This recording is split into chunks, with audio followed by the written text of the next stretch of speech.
ഏതായാലും ഞാനിത് പാക്ക് ചെയ്ത് കുട്ടപ്പനാക്കി. 10 മിനിറ്റ് ഞാൻ തരാം, ഒരു പ്രതിമ ഉണ്ടാക്കി കാണിക്കാമോ? ഒരു ബെറ്റ്. അദ്ദേഹം ചിരിച്ചുകൊണ്ട് മറുപടി പറഞ്ഞു, ഒരു കൈ നോക്കാം. അങ്ങനെ ബെറ്റ് വെച്ചുണ്ടാക്കിയ ഈ ഒരു വുഡ് കാർവിംഗ് ആണ് കേട്ടോ ഞാൻ വിറ്റത്. നല്ലപോലെ കണ്ടത് ബബിൾസൊക്കെ ഇട്ട് പാക്ക് ചെയ്ത് പോസ്റ്റ് ഓഫീസിൽ കൊണ്ടുപോയി കൊടുത്ത് അയക്കാൻ വേണമെന്ന് തന്നെ. കണ്ടോട്ടാ കാര്യങ്ങളൊക്കെ നല്ല അടിപൊളിയായിട്ട് പാക്ക് ചെയ്യണം.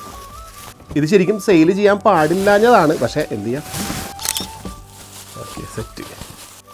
ഇസക്ക് സന്തോഷം. ഇസട റൂമിൽ നിന്ന് ഒരു സാധനം കുറഞ്ഞു കിട്ടില്ലേ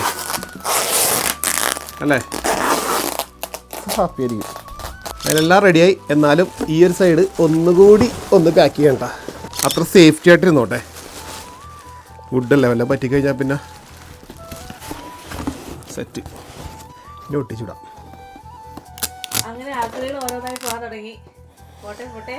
നിനക്ക് മാത്രമുള്ള ആക്രി, നിനക്ക് ഞാനും ആക്രിയാവും ഇടക്കൊക്കെ, പറഞ്ഞിട്ട് കാര്യമില്ല. ഇതായിരിക്കുന്ന സാധനങ്ങൾ കുറച്ചൊക്കെ ഇതേപോലെ കൊണ്ട് കൊടുക്കാൻ വേണ്ടി ഞാൻ, കാരണം എനിക്ക് വേണ്ടാത്ത കുറേ ഐറ്റംസ് കൂടുതലുണ്ട്.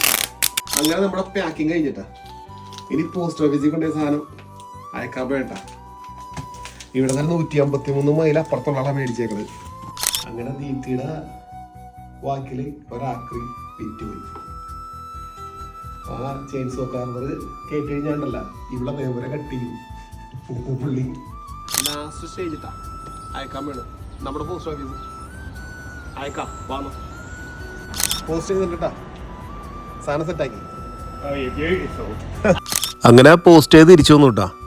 ഇസ ഫ്രീ ആയിട്ട് കൊടുക്കാൻ പറ്റിയ സൈക്കിൾ ഉണ്ടല്ലോ, ആരും ഇതുവരെ കൊണ്ടുപോയിട്ടില്ല.